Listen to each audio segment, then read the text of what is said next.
I don't want to ascribe tokens. I want to ascribe value. मुझे Yeah. ये करना है काम. This will cost me $2. इस ये करना है. This will cost me $20. So I can't process tokens. I don't know what it means.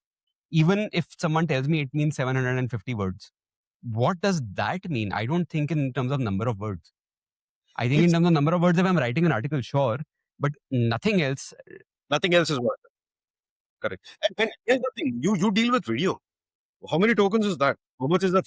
Let's say a 4K frame or an image. How many tokens is that? I will still think in terms of input cost. Tokens, my co-founder knows. I Correct. asked him, मुझे मत बता. I don't know what to do with this information. I have to build an Excel file. Correct. Right. I need to calculate gross margins. I can't calculate gross margins on tokens.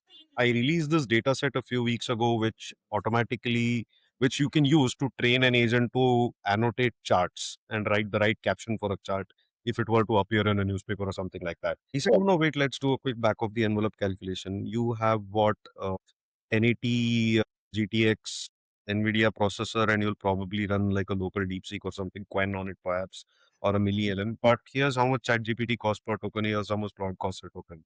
You know, the whole thing is going to cost you just a few $100s. So, when you are looking at it from that narrow a perspective, it kind of makes sense. But you need that per project, per problem. Per problem, especially as a user, as an individual user. And also as the guy handling the budget for my startup. Yeah. I absolutely cannot give auto recharge to my team when they're using Claude. Also because I suspect there is no accuracy. If I run the same query 3 times, it will use 3 different number of tokens and they will wildly differ.